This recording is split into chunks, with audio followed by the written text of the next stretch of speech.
Chapter 29. Leo spoke to Lucas in a consultative tone, gazing deeply into his eyes, which could even be called gentle. Lucas stared back at Leo in horror, getting goosebumps all over his body. Leo continued, "Why did you choose such a place?" He lifted his eyelids and glanced at the people around them. "There are too many people and it's noisy.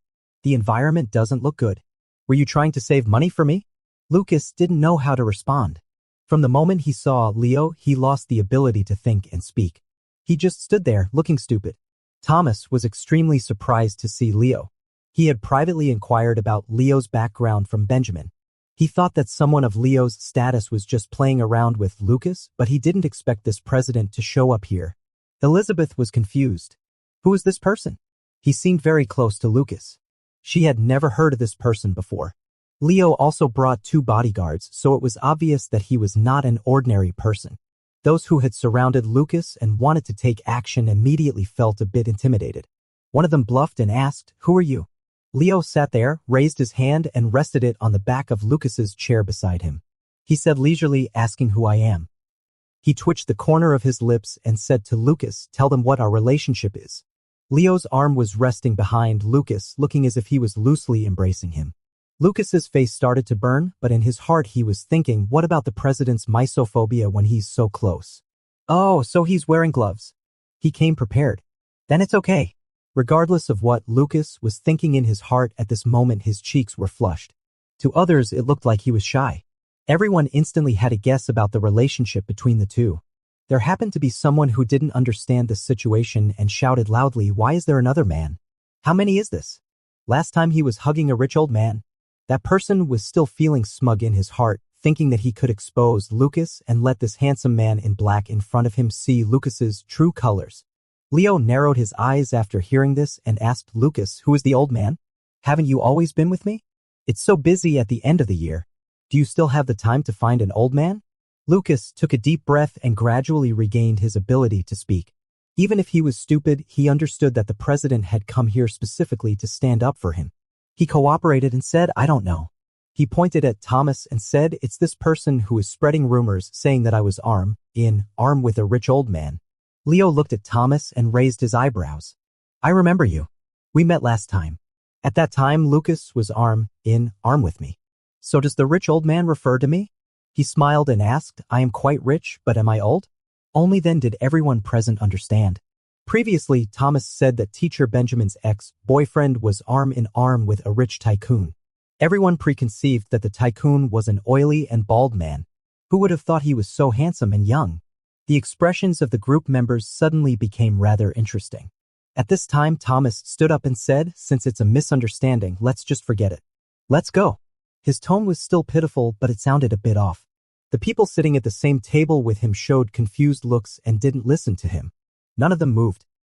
Leo wouldn't let Thomas off and continued to ask Lucas, "So why did this person slander you?" Lucas had already caught up with the president's rhythm and calmly said, "Because my ex-boyfriend cheated on me with this person and I took photos of the 2 of them." Leo didn't know about the photos. He gave Lucas a look that said, "Well done," but said, "Don't mention your ex-boyfriend." Leo was exactly like an overbearing main partner. Just sitting there and saying a few words casually, he had the magic to make everyone present believe him. From their conversation, others inferred the whole story and their looks at Thomas changed. So it's him who is shameless. He looks so gentle and quiet, but he's so vicious. He's the mistress himself and still spreads rumors about others. Didn't he just shout for a fight? The wind of the onlookers always changes quickly. All of a sudden, they started to condemn Thomas. Those group members looked at each other in dismay. They didn't expect such a situation and looked embarrassed and ashamed. Thomas was still a bit calm and said, 1 or 2 photos don't prove anything. It just shows that you like to peek at others' privacy." To some extent, Lucas quite admired Thomas. Even at this moment, he still had such a thick skin. He could even continue to fight back. Thomas looked at Andrew, who was still confused, and said, "There's only one person between teacher Benjamin and me. What about you, young man? What's going on with him? He's even holding flowers." Thomas didn't believe there was no relationship between the 2. Flowers? Leo heard what Thomas said, looked up and saw the bouquet of carnations and squinted his eyes unhappily. The junior secretary is really here for a blind date and someone even sent flowers. Leo said with a straight face, who would send carnations to someone of the same age? It seems to make a bit of sense. If there really is a relationship, why send carnations? One should send roses. Everyone was convinced. Andrew finally stopped being confused. Knowing there was a misunderstanding, he voluntarily said, Mr. Yi and I are just friends. We just happened to meet in the restaurant. The flowers are for an elder of mine. Lucas let out a sigh of relief and cast a grateful look at Andrew. Forced blind dates are quite annoying, but Andrew has been innocent from start to finish. He is still willing to speak up for them at this moment. You're really a good person, Mr. Andrew.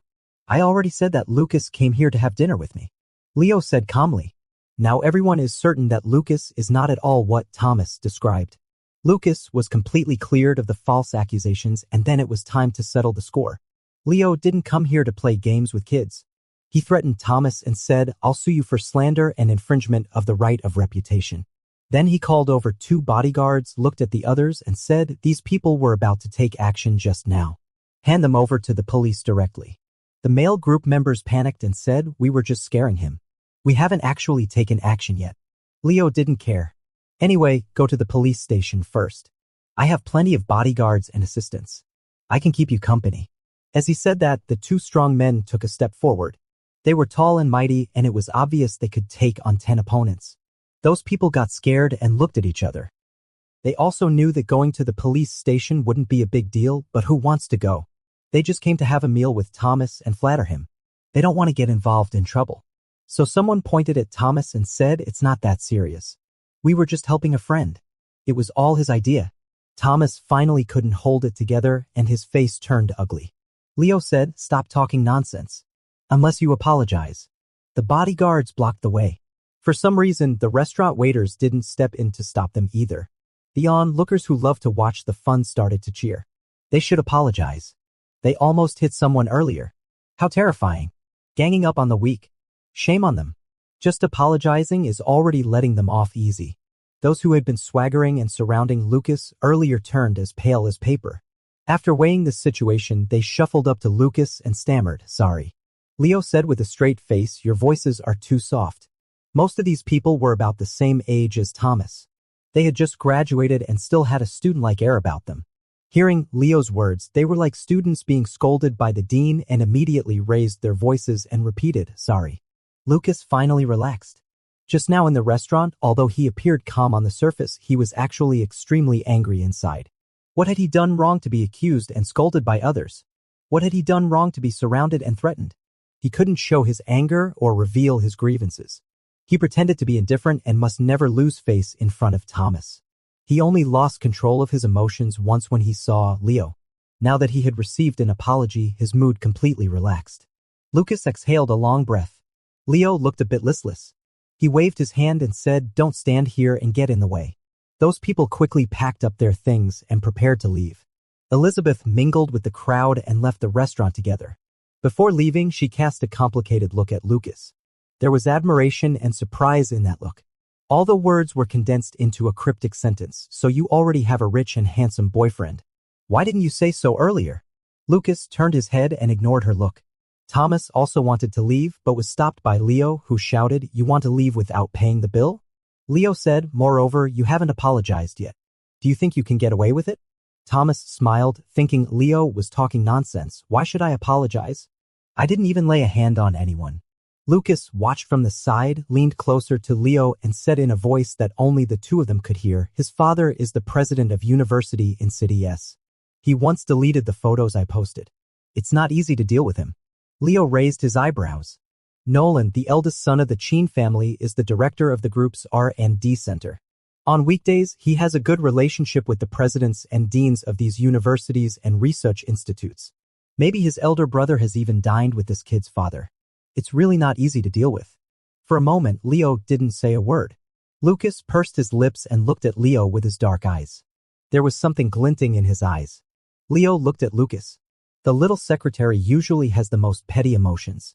At this moment, he is probably so angry that he's about to spit blood, but he is still willing to restrain himself. It's because he's afraid of causing trouble for Leo. The 2 of them were very close. To outsiders, they seemed extremely intimate. Leo said calmly, I'll pay back everything I owe you. I'll support you. Leo raised his voice, there's always a way to make a big deal out of it. For example, we can paste the photos all over his workplace or hire a few people to shout at him downstairs with megaphones on a loop. Thomas wiped the smile off his face. Lucas was a bit moved. Leo looked at him with a rare look of encouragement in his eyes. Lucas suppressed his excited mood, stood up, and walked in front of Thomas. He said softly, "I really don't want to see you guys anymore, but life is unpredictable and we always run into each other. I originally wanted to act like I didn't see you, but some people just had to come and bite me." Lucas sighed and said faintly, "I've been bitten. Can't I even get an apology?" He stared at Thomas and said, "You always say you don't care about the photos in my hand, but the barefooted aren't afraid of those in shoes. Don't push me to the point of a life and death struggle." Thomas turned pale with anger. His followers had already run away. At this moment, no one was there to speak up for him or stand up in agreement with him. There were also 2 black-suited bodyguards standing behind him, firmly guarding the door. Thomas asked, "What do you want?" Lucas said, "I've already said. I just want an apology for your publicly slandering me and for your being the other man in a relationship." Leo said in good time, "Anyway, we have plenty of time. We'll just stay here and wait." He lazily looked at his watch. "Don't worry. We're civilized people. We won't do anything to you. We're not like your little minions who are always ready to beat someone up." Lucas found it funny when he heard Leo saying such words like a scoundrel in a suit, but he kept a straight face and said to Thomas, "As long as you say sorry, you can leave right away." Thomas took a long, deep look at Lucas. Lucas looked at him with a contemptuous look. After a long time, Lucas was getting a bit tired of waiting. Finally, Thomas spoke up, "Sorry." Even his apology was half-hearted. Leo wanted to say something, but Lucas stopped him and said, "All right, let's go." Thomas turned around and walked towards the door. The restaurant was completely silent until Thomas disappeared completely. Leo broke the silence and asked Lucas, "Is that it?" Lucas nodded, took out his phone from his pocket and said, "If this doesn't end soon, my phone will run out of battery." Lucas explained, "I've been recording since they were about to start a fight. In case there's really a conflict, I have to leave myself a way out." Leo didn't know whether he should praise him for being so smart. After all, this was the guy who even remembered to take pictures when catching someone in the act of infidelity. Leo looked around and said, "Then we can start the cleanup work." Leo was extremely efficient in his cleanup work. First, he dispersed the onlookers who were the diners in the restaurant. Leo paid for all their meals on the condition that they delete the videos they took on their phones. After dealing with this, Leo asked the restaurant to stop receiving customers for the night, and he would cover the entire night's expenses. In fact, the bodyguards had already informed the restaurant manager. Otherwise, the waiters wouldn't have allowed them to make a scene here for so long. The manager was originally reluctant to do this, but Leo offered so much money. The onlookers left one after another. The Ray restaurant suddenly became empty. Only Leo, Lucas, 2 bodyguards, and Andrew were left on the scene. Leo looked at Andrew with a bad tone. "Why are you still here?" Lucas said to him apologetically, "Sorry, it was a misunderstanding today. I really didn't know I'd be arranged for a blind date." When Leo heard the words blind date, he looked at Lucas. Andrew scratched his head and said, "It's okay. I didn't suffer any losses. It was like watching a free show."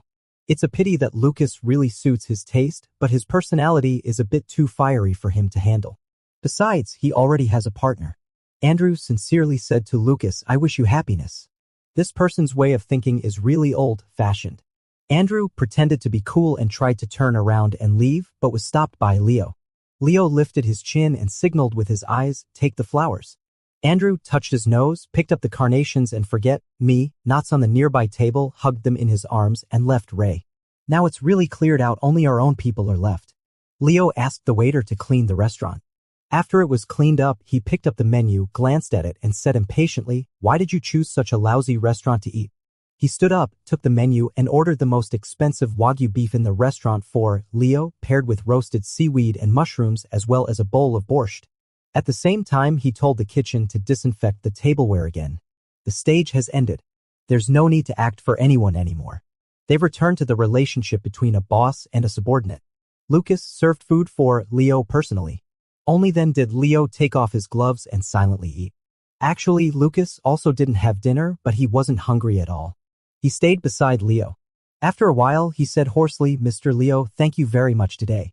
Leo picked at the beef with his chopsticks fastidiously and said, "There are many things you should thank me for." Lucas said, "You're right." He asked softly, "Why did you come here today?" He had a lot of questions and wanted to ask them one by one. Leo didn't answer. His thoughts drifted back a few hours ago. At that time, he was still at the company. Henry came to him for something. After they finished talking, Henry mentioned Lucas. Did Secretary Lucas go home today? Leo nodded and casually said he was going to have dinner with his classmates, so I let him go. Henry smiled and said, rarely does the president show such kindness. Leo was too lazy to pay attention to him. When he heard Henry say again, but who knows if it's really a meal with classmates? Maybe it's a blind date. Leo looked up. Henry said to himself, there are so many people who want to introduce someone to Secretary Lucas. I've also mentioned it. He said at that time that a classmate wanted to introduce a rich second generation to him, but he refused. Leo said coldly, why are you so concerned about Secretary Lucas's emotional life? It was the same when he broke up before, and it's the same now. Henry said, because he's good looking. A good-looking boy with a good job, no one would bear to let him stay single. Leo said irritably, don't run a matchmaking agency here with me. Get out of here quickly. After getting rid of Henry, Leo was in no mood to work. He asked the driver to take him back to Yunting Mansion. On the way home, he was thinking about dinner. It was rare that he had no social engagements today. He should have rested and had dinner at home comfortably. It's also good to eat out. The restaurant where the last office party was held seemed to be called Ray. So what if it's a blind date? It's just right for the boss to take a look and check. Without any burden, Leo asked the driver to turn the car around and change the navigation destination to Ray Restaurant. Chapter 30, Leo didn't say these things. He just told Lucas, I came because I wanted to. Do I need to report to you? Sure enough, the boss was more used to speaking in a questioning tone. Although the way he protected Lucas and fought bravely for him just now made Lucas's heart race, it also felt extremely awkward.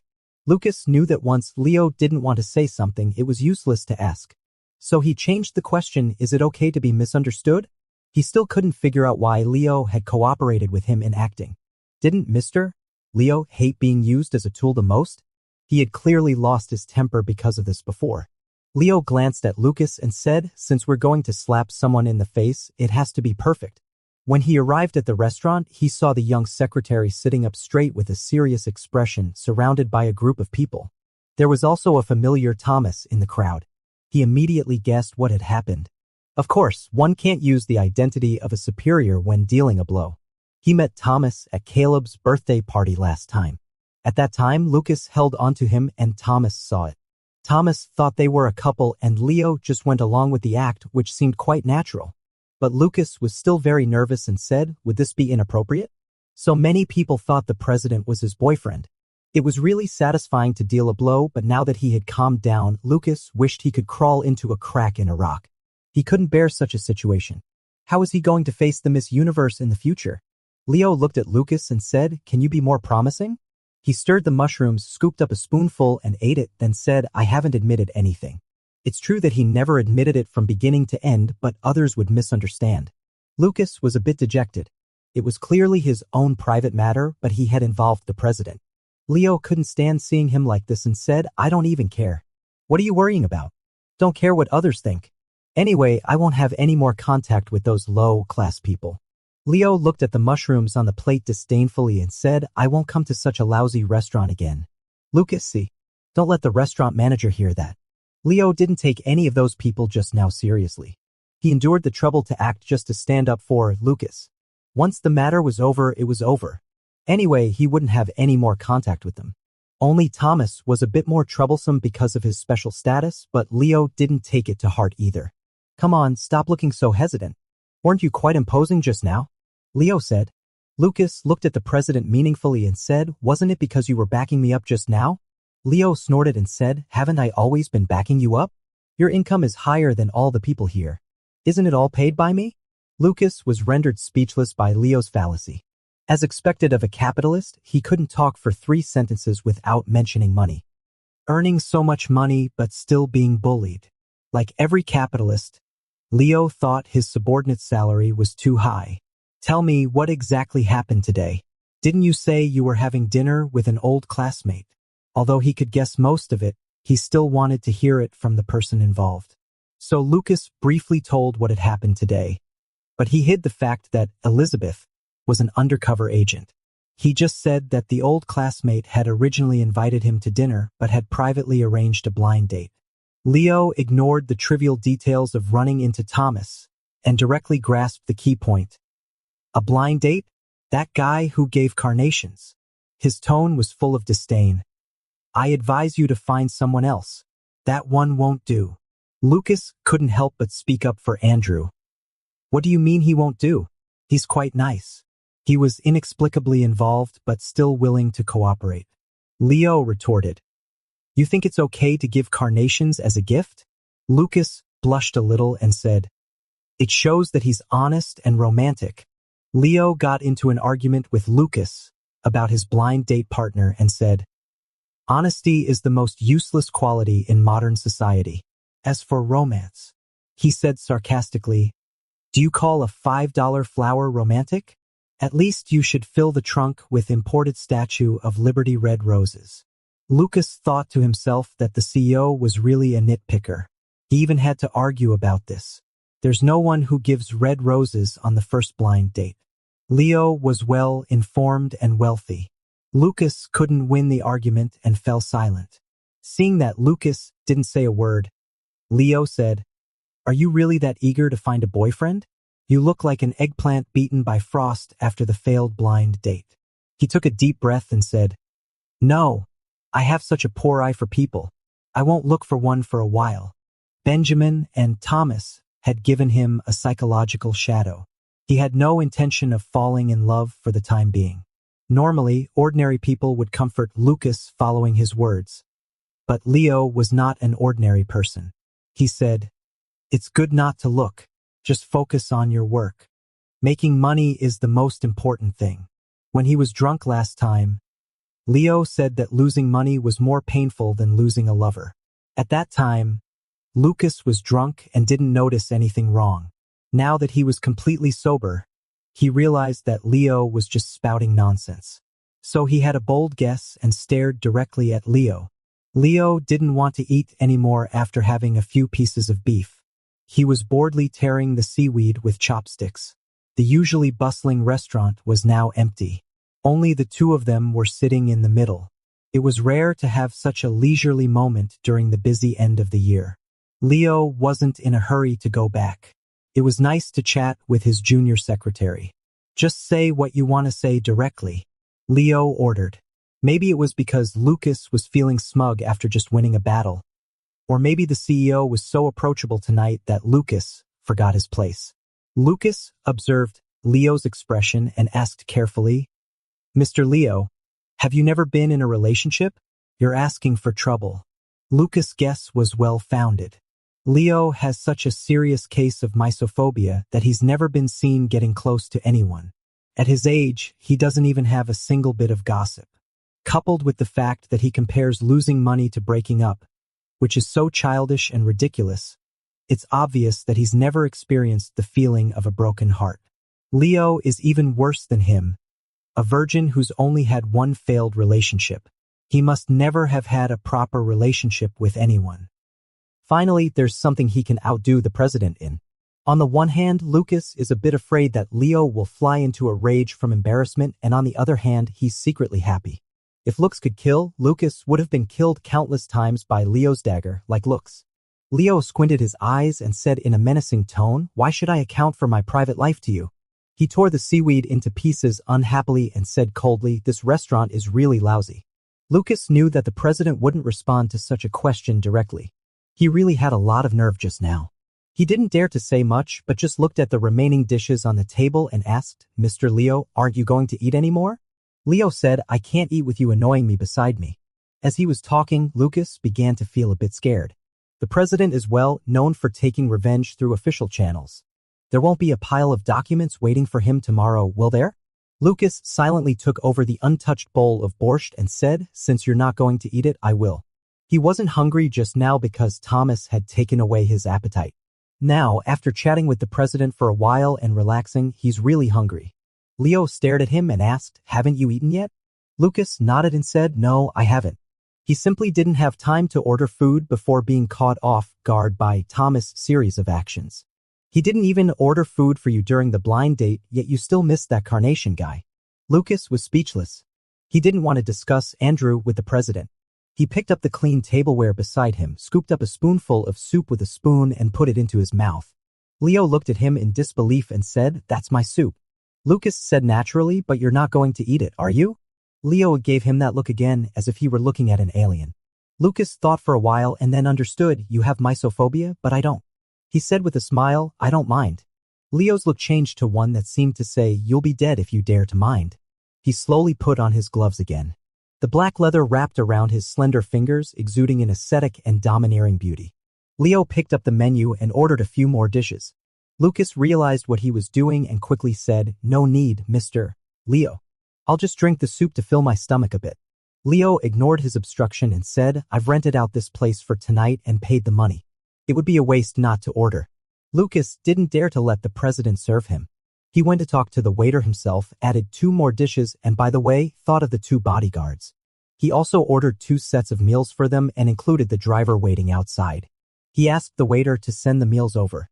Lucas ate quietly while Leo watched beside him. He felt a bit embarrassed and said, "Mr. Leo, if you're busy, you can leave first." Leo said, "I'm not leaving. Watching you eat is a good pastime." Lucas didn't have time to ask why when he heard Leo say, "It makes me relive the wonderful time when I went to the zoo to watch squirrels in primary school." Leo was quite talkative today. He should be in a good mood. Lucas silently thought that as long as the president was happy. Lucas was having dinner. The 2 of them chatted casually. It was time to leave after they finished eating. Leo always traveled with bodyguards. The bodyguards had a separate car and quietly followed behind with a low profile. Leo told Lucas to take the bodyguard's car back, but Lucas refused, saying, "The 2 brothers have worked hard today. Let them escort you back." Lucas said with a smile, "I'll take a slow walk and then take a taxi. It'll help me digest." Leo didn't insist and got into his own car. Lucas looked at the president in the car window, bowed slightly, and said seriously, "Thank you, Mr. Leo." Lucas didn't know what kind of night he would have spent if Leo hadn't come. But since Leo came, the dark long night has become beautiful and lovely. Leo leaned back on the seat, calmly waved his fingers, and the car window went up, blocking the outsiders' gazes. Then the car started and drove slowly.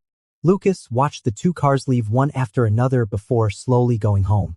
After getting home, he was still a bit dazed, feeling that today had been like a dream. If it wasn't a dream, how could the CEO have suddenly appeared to help him deal with the mistress? After taking a shower, he came out, sat on the edge of the bed, hugged the Mr. Leo doll, and stared blankly into space. It's so unreal. What should he do about the favor he owes? He could only work even harder tomorrow. He was lost in wild thoughts when suddenly a message popped up on his phone. Lucas looked up and saw it was from Elizabeth. Good. He hadn't even gone to settle the score with her yet, and here she came to him on her own initiative.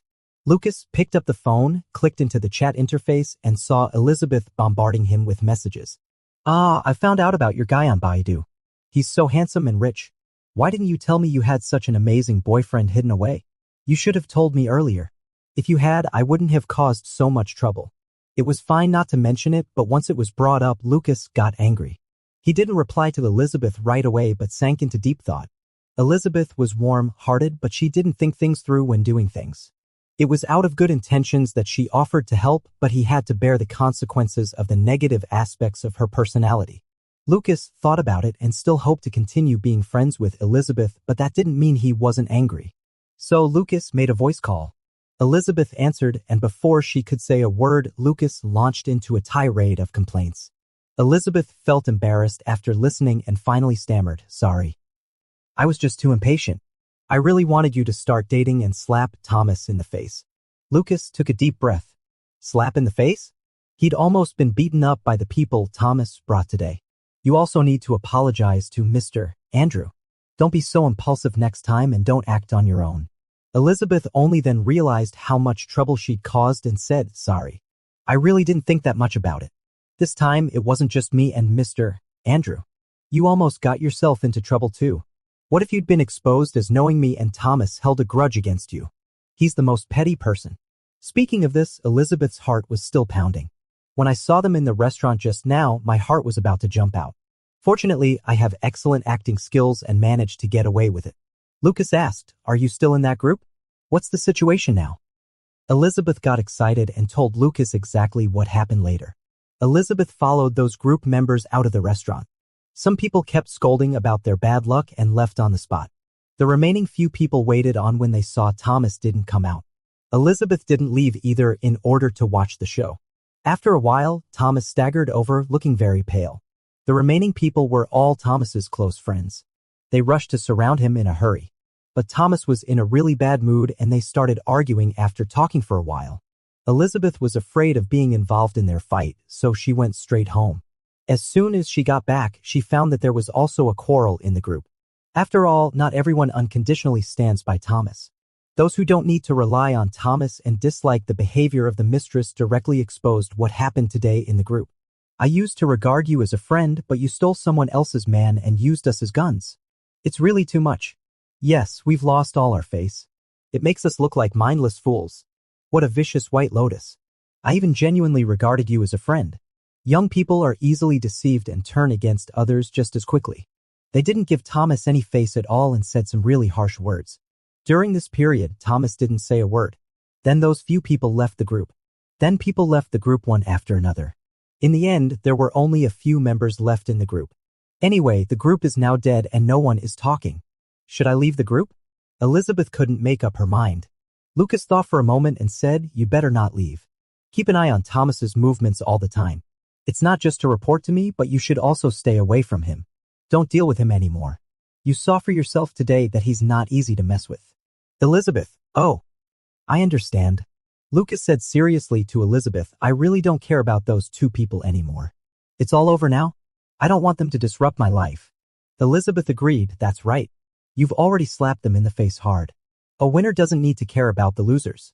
The competitive Lucas admitted that he had a bit of a winner's mentality. He cleared his throat and said, "Anyway, you should stay away from them as soon as possible." Elizabeth said, I understand. But then again, thanks to your boyfriend today. He's really so domineering and doting. Whoa, it's like a scene from a domineering CEO novel. I'm so into it." Talking and talking, they circled back to Leo again. After careful consideration, Lucas decided to tell Elizabeth the truth. Otherwise, if she keeps misunderstanding like this, maybe one day she'll blabber and word will get to the classmates. Then it'll be over. It was because he didn't take it seriously before that such an oolong happened. Lucas told Elizabeth everything about his relationship with Leo in detail, telling her that they were just superior and subordinate. Leo's appearance today was purely accidental. He just took the opportunity to help himself. There was no ambiguity between them. Elizabeth was stunned. She never expected that the CP she just got into today would be revealed to be fake so soon. She couldn't react for a while. After listening to Lucas' words, she was silent for a while. Finally, she couldn't help but make a last-ditch effort and asked, is there even the slightest possibility of turning the fake relationship into a real one? Chapter 31. Lucas was speechless and told Elizabeth the cruel reality. He's my superior, my leader, my boss. Would you fall in love with your superior? Just imagining it made Elizabeth shiver. It was too scary. She sighed regretfully, it's a pity. Such a handsome and imposing man turns out to be a capitalist who is naturally opposed to our position. Understanding as she was, Elizabeth still didn't give up. Although capitalists are detestable, your superior is quite loyal. He took the initiative to help you out of trouble. Lucas also agreed on this point. Indeed, he's a nice guy. Except for being sarcastic, fussy, and ruthlessly exploiting him, he basically had no other shortcomings. Probably. Elizabeth said, but in front of Thomas and your scumbag ex-boyfriend, you have to keep up the act. Don't let them find out. She added worriedly, Thomas has a good family background. He only restrains himself a bit because he thinks your superior is your lover. Otherwise, he'll find a way to take revenge on you. After the undercover work during this period, Elizabeth had a deeper understanding of Thomas' character. Thomas was a vain playboy. Whether it was Benjamin or Lucas, he just played with them like a game. Now that he had suffered a setback with Lucas, if there wasn't Lucas' superior to hold him back, Thomas might go crazy. Lucas said, I know. I won't have any dealings with them in the future. There was originally no intersection between his life and those two people's. He would remember to check the almanac when going out in the future. The city was so big that they shouldn't meet again. Lucas gave Elizabeth a few more instructions to be careful herself. After all, her social circle was close to Thomas. Then he hung up the voice call. Until the last moment, Elizabeth still muttered unwillingly, sure enough, the domineering CEO and his cute wife in the novels are fake. Actually, the following is a weekend. Lucas took a break. When he went to work on Monday, he was still feeling nervous. Because he wasn't sure. He didn't know if the president would do something rash, thinking that he had lowered himself and then take his anger out on him and assign him a bunch of work. As it turned out, he had overthought it. This time, Leo was no different from usual. As soon as he came, he immersed himself in work. Lucas followed him to sort out documents and receive visitors. It was busy but ordinary. It has to be said that Leo really puts work and making money first. Previously, he didn't complain much when the president asked him to work overtime. One of the reasons was that Leo himself was more diligent than others. Yaoi is booming and Leo definitely deserves a lot of credit. Lucas sighed while making tea for Leo. After making it, he brought it to the president's desk. Leo stared at the computer without looking aside. He reached for the teacup and took a sip. Then he turned his head and looked at Lucas and said, "What did you add?" Lucas stood aside and said, "It's cold and busy at the end of the year, so I added some ginseng slices." Leo is picky, but he doesn't have many requirements for the types of drinks. As long as the quality is good, he'll drink anything. Usually, adding some wolfberries or adding lemon in summer is okay. Leo sipped his tea and said, "Flattery. Don't try to curry favor with me with such little tricks." Lucas was already used to his sarcasm and said, "Ensuring your health means ensuring our salaries." Leo wasn't swayed by this. He pulled out a few sheets of paper from the table and threw them in front of him, saying, "You work hard to create benefits for the company and then I'll have the money to pay salaries." Lucas went into the president's office to flatter him a bit and came out with a task. He sat at his seat to process documents and thought about the president's attitude. He found that Leo still separated public and private matters. He was more casual in private, but at the company everything was work-oriented. After those things, Lucas found that he wasn't afraid of Leo anymore because he knew that Leo was actually a man of principle. Although he wasn't afraid, on the other hand, he was more strict with himself, hoping to get the president's approval. The weather was getting colder and colder. It was almost December. Besides his usual work, Lucas also had to participate in the dance training for the annual party. With the persistent training of the HR, everyone finally danced decently and not as horribly as before. Lucas was arranged in the C position, neither being overly prominent nor holding everyone back. During the lunch break when they finished dancing that day, Ivy called Lucas to stop. The two of them went to the HR supervisor's office. Ivy said to Lucas, "There's something. Please convey it to Mr. Leo. Lucas didn't ask what it was but instead asked curiously, "Ivy, why don't you tell him yourself?" Ivy cleared her throat and said, "Because this is not an official matter but a private matter of Mr. Leo. Lucas was even more confused. Ivy leaned against the desk and said, "Well, as we're preparing for the annual meeting, we've invited some entertainers from the entertainment circle." Then an entertainer named Layla heard about this and contacted us. She insisted on being a performing guest at the annual meeting. Ivy understood as soon as she saw Lucas' expression. "I heard that she had a bit of a conflict with Mr. Leo in City N, so I directly refused." Lucas said euphemistically, "She has a rather unique personality." Ivy nodded and said bluntly, "I understand. I've seen many people like this who are both money-worshipping and uneducated." Since that was the case, Lucas didn't hold back either and said, "She's not even popular. Why is she still pestering Mr. Leo?" Lucas has no right to judge those who pursue Mr.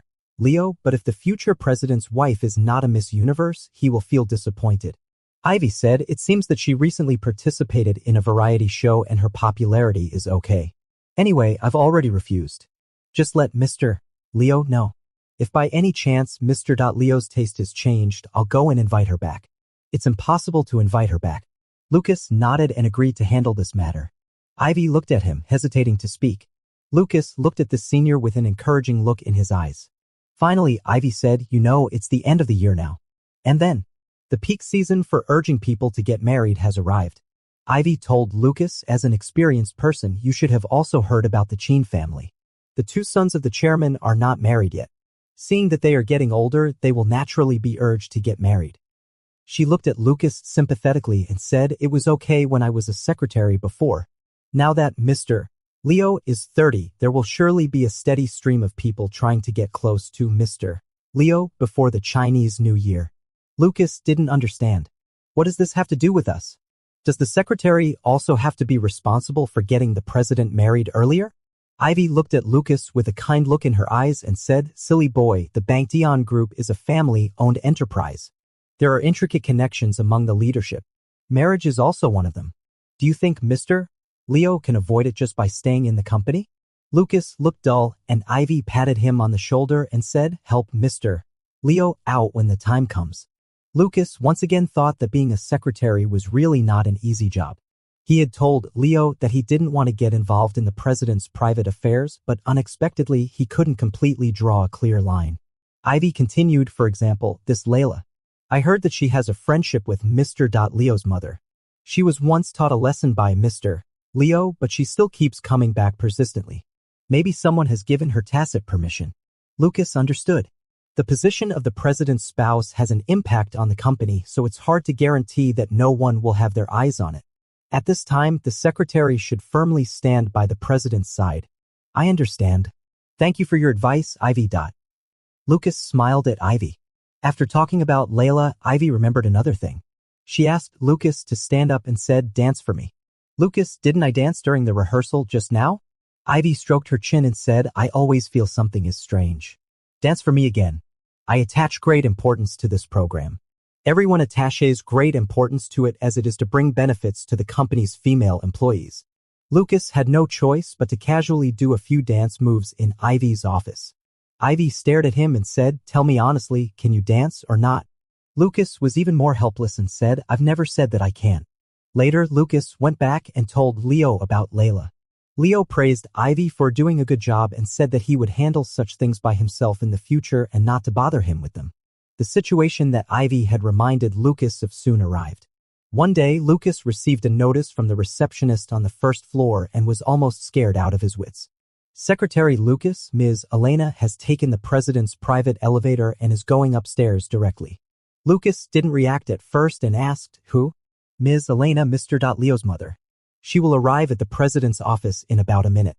Lucas immediately stood up from his seat, knocked on the door at the fastest speed, and reported this situation to Leo.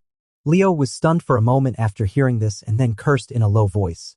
Lucas saw the president in this state for the first time while he quickly searched in his mind for the hospitality guide left by Ivy. "Ms. Elena doesn't consume caffeine. Make her a pot of roselle tea and add a little honey to reduce the sourness." This time, Leo walked out of the office with Lucas to greet her. Sure enough, Elena soon arrived. Ms. Elena was wearing a dark-colored coat, a knee-length velvet dress of the same color scheme inside, and high-heeled shoes on her feet. She was calm and dignified yet charming and elegant. Considering her age, Elena should be in her 50s, but she looks like she's not even 40. The maintenance skills of female celebrities are really amazing. This was Lucas' first time seeing a celebrity in real life. Layla didn't count.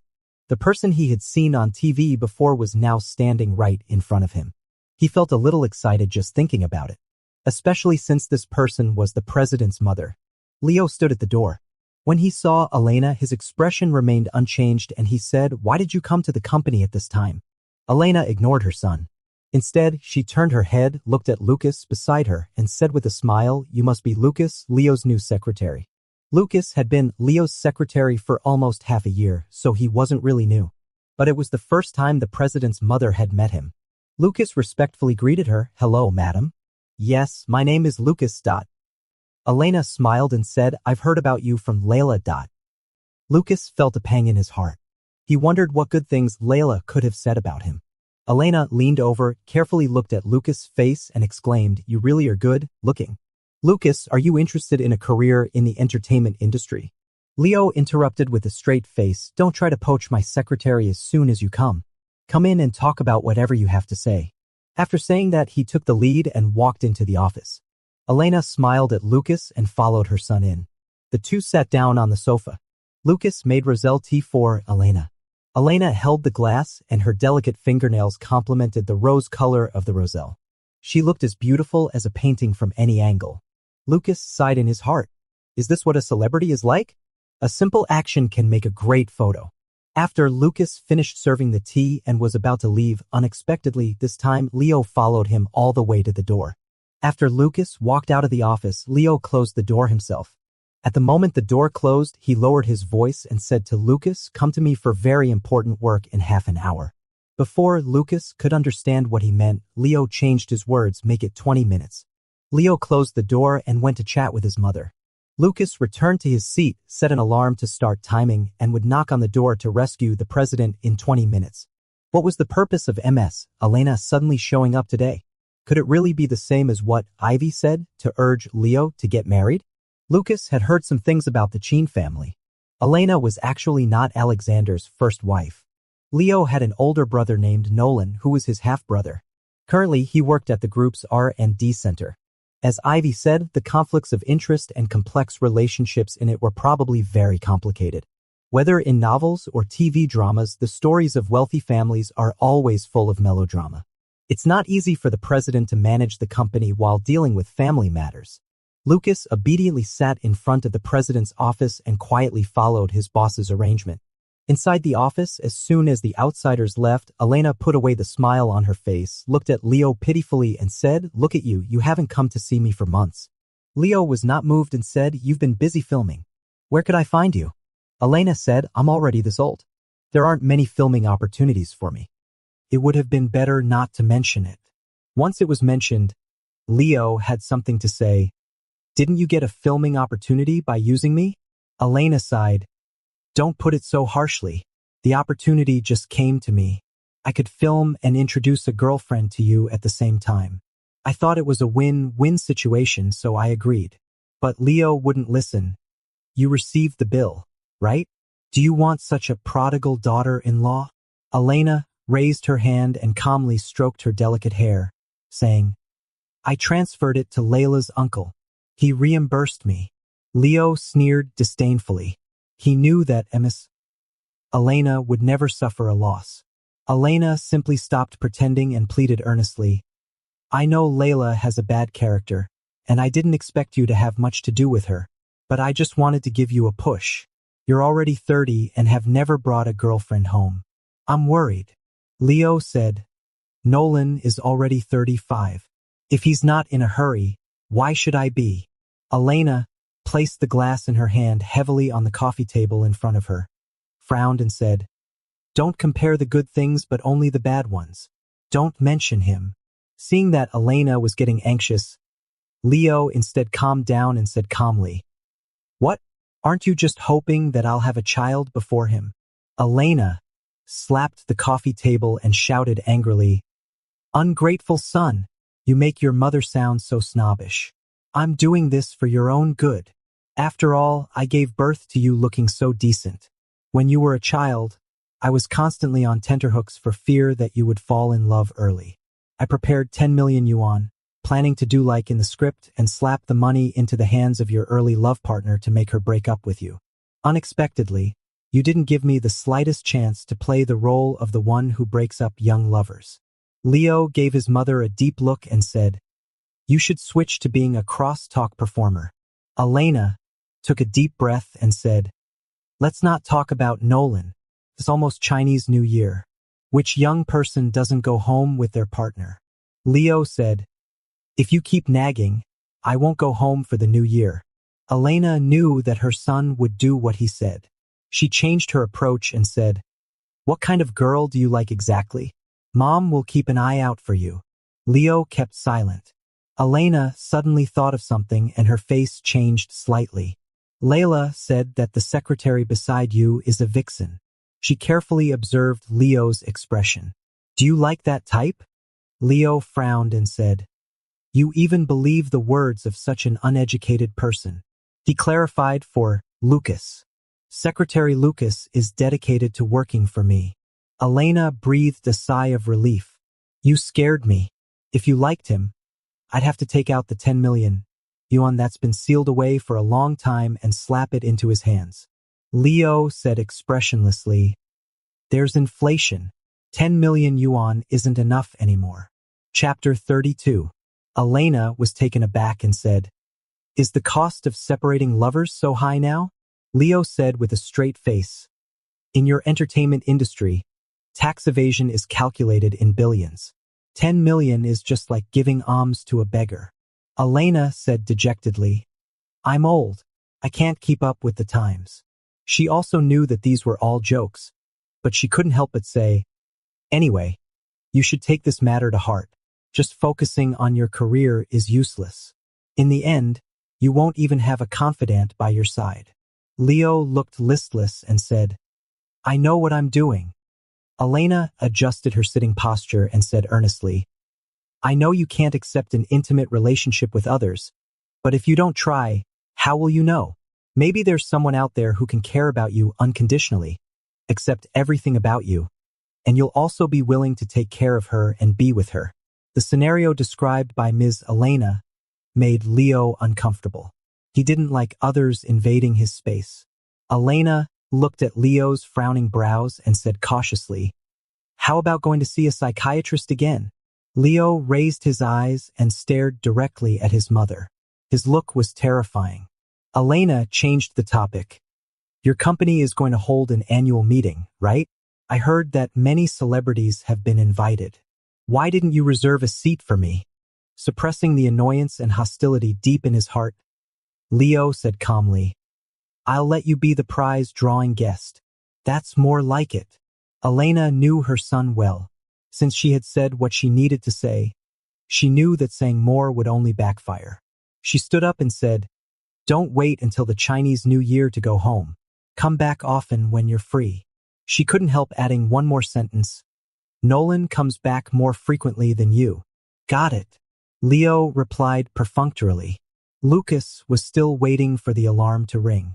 Unexpectedly, Elena walked out of the office in less than 20 minutes. Lucas quickly stood up and shouted, Madam, Mr. Leo.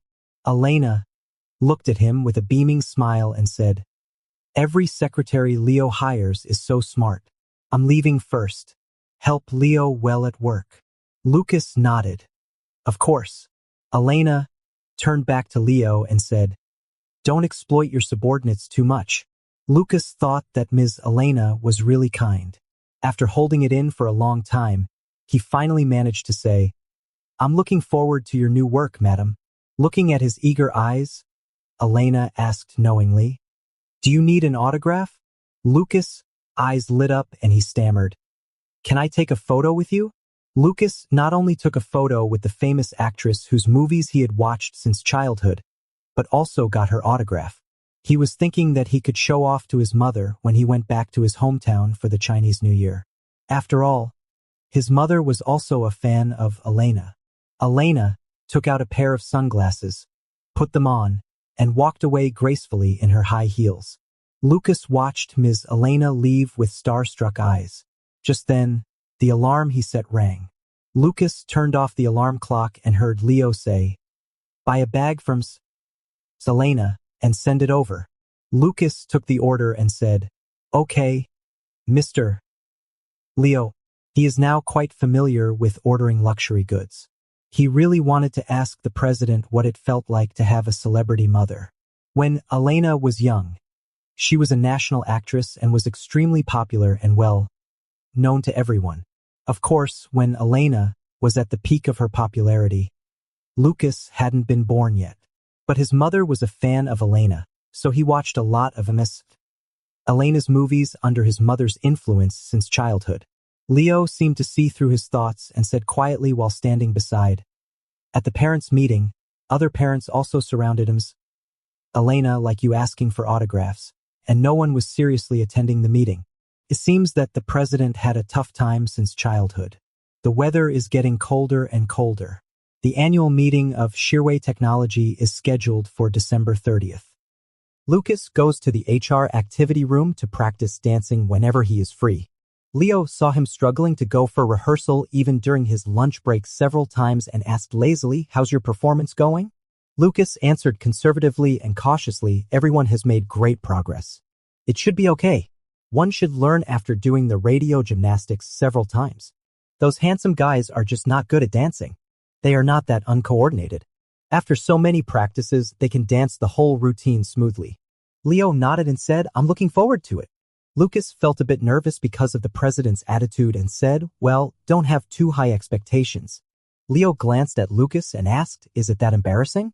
Lucas said embarrassedly, It's not like that. It's just that everyone is not professional. We'll do our best. Don't laugh at us. Leo said seriously, How could I laugh? I've seen the chimpanzees in the zoo dancing around. Amazing. That's really what the president thinks of them. Lucas was too lazy to explain and shouted, anyway, we'll work hard. There are a great many things to arrange for the annual meeting. Not only do we need to decorate the venue, but also arrange programs, contact guests, and purchase supplies. The HR department, together with the marketing department, customized the annual gift boxes. They sent them not only to their own employees but also to every friend who supports Shearway. Lucas is not relaxed either. At the end of the year, it involves project accounting. Countless people come to the company to find Leo. Leo doesn't meet everyone. It all depends on Lucas to arrange and block them. There are also quite a few documents sent out from the president's office. Most of them need to pass through Lucas' hands. Fortunately, there is no one like Chloe to trip him up this time, so the work efficiency is extremely high. Everyone is looking forward to relaxing at the annual meeting, and there is also a Christmas before the annual meeting. Rarely, on Christmas Day, Leo showed mercy and let the assistants in the president's office go home early to have a good holiday. Lucas still accompanied Leo in the company until the end. Leo asked Lucas, no plans for tonight? Lucas answered honestly, as you know, once bitten by a snake, I'm not ready to start a new relationship yet. Leo nodded and then asked, no one has introduced you to a blind date? Aren't you quite popular in the blind date circle? Lucas was speechless and said, there aren't that many people introducing me. For some reason, hearing Lucas say this, Leo was very satisfied and said, good, put all your energy into work.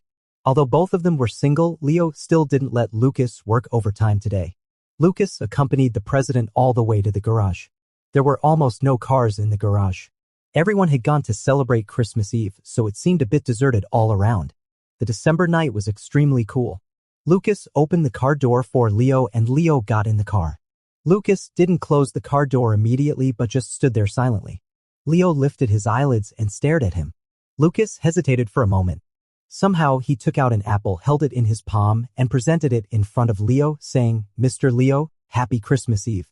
Leo lowered his eyes and saw that the apple was big and red and there was even an exaggerated ribbon tied on it.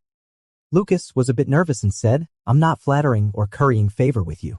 I just think it's Christmas Eve and we should all have a good time together. Leo said, giving apples on Christmas Eve, is this a cheesy way to celebrate a Western festival? Oh, that mouth of the president. It's really a waste of talent if he doesn't do stand-up comedy. He said in one breath, I know giving apples on Christmas Eve is a homophone joke in China. It's just for good luck.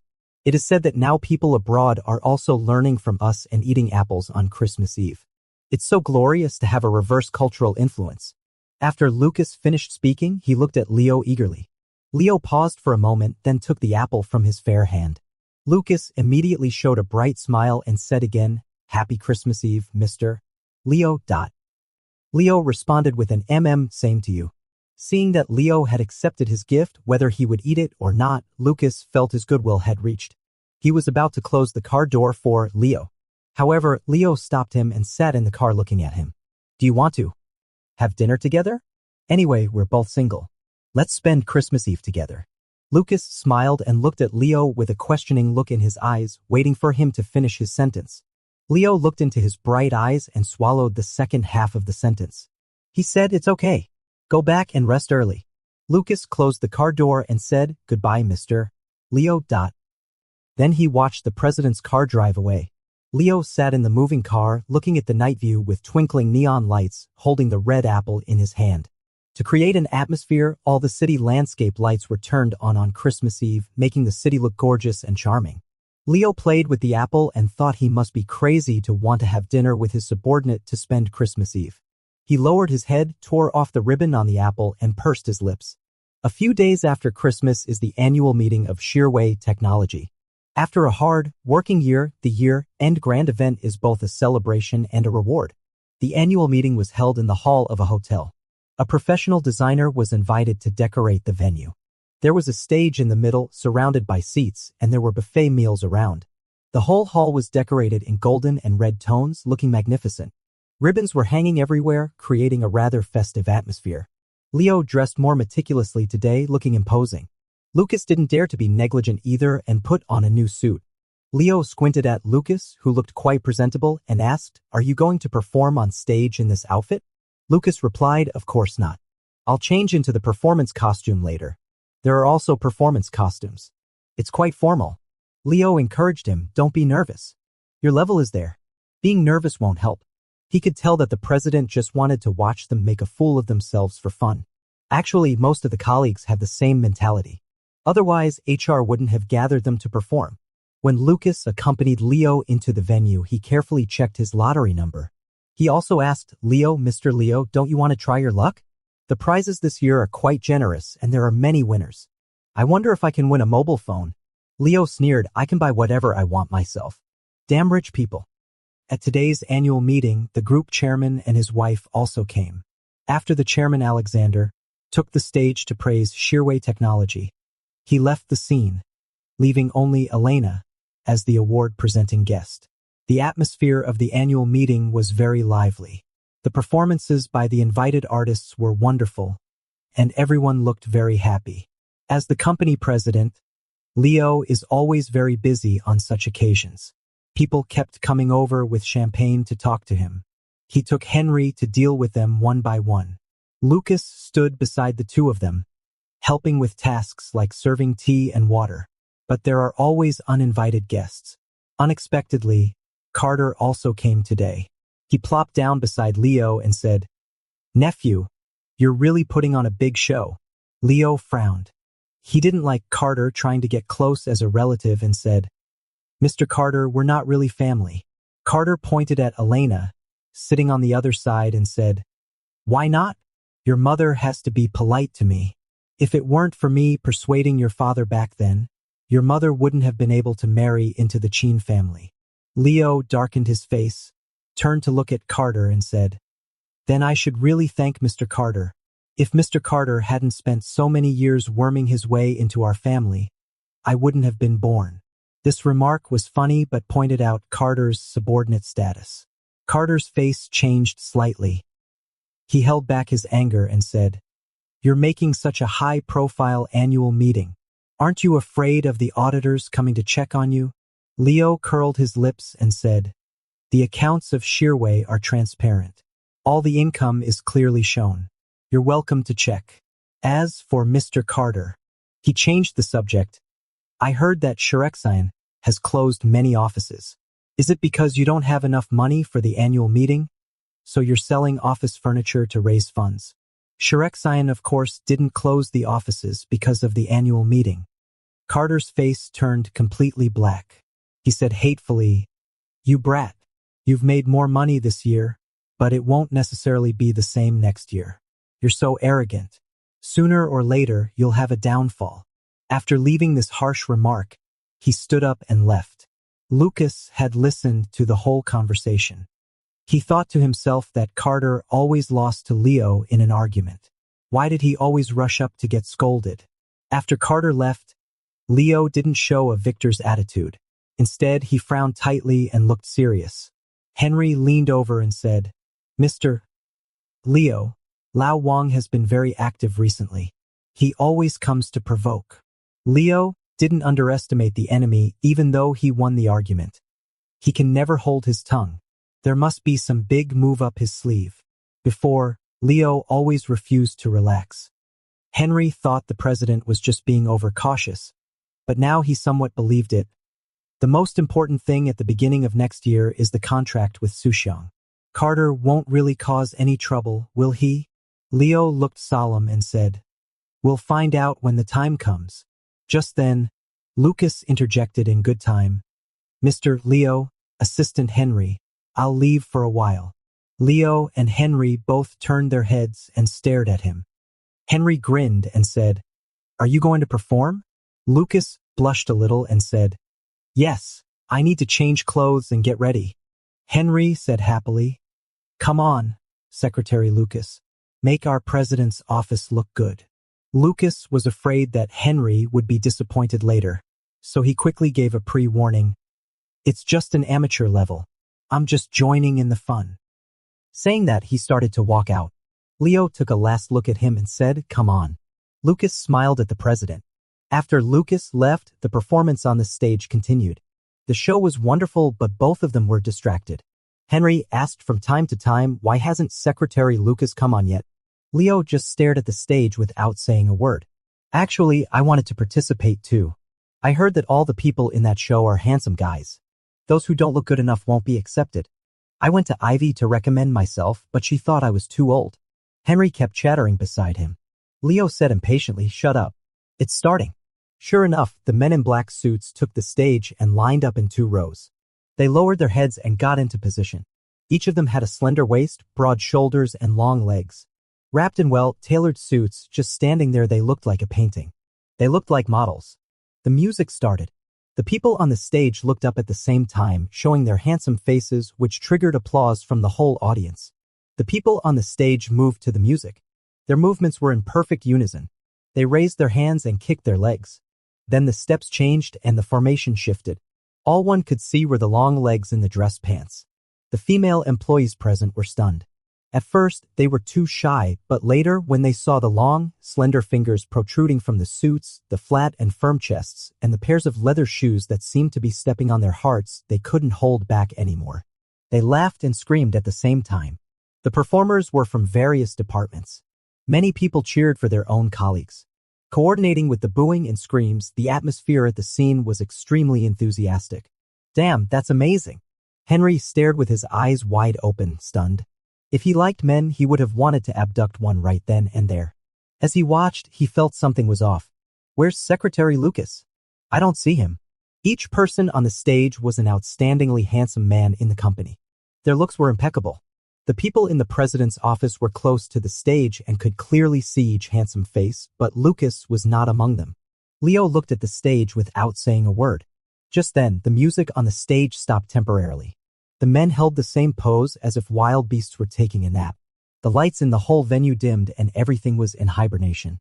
Leo inexplicably held his breath as if waiting for something. Then a beam of light shone on the center of the stage and a figure appeared there. Leo caught his breath. The man was wearing a loose white shirt, black tight-fitting pants on his legs, and thick-soled Dr. Martens boots on his feet.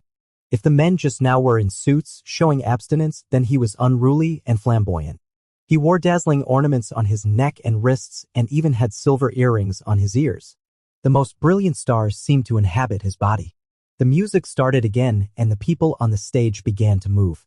Different from the brisk dance music just now, the style of this piece of music was more ambiguous and charming. Shoulder, tapping, leg, stepping, swaying from side to side. The man on the stage lowered his eyes. His fair fingers slid from his shoulders across his chest to his tight waist and abdomen, then he stretched his body, his dance steps were jumping, and the white shirt swayed with the movements, faintly revealing the lines of his collarbone and waist. The shining ornaments sparked crystal, clear sparks on his skin, and his dark eyes seemed to contain the whole night sky. It wasn't really an over-the-top movement. It was lazy yet controlled, beautiful and sassy. It was completely different from the group dance just now. But it made people's hearts beat even faster. People wanted to go up and sway with him, touch his soft yet strong body, and be led by his hand to spend a long night together. He held back at a rhythm point, reached out his hand towards the audience, slowly curled his fingers, raised his eyes and showed a smile.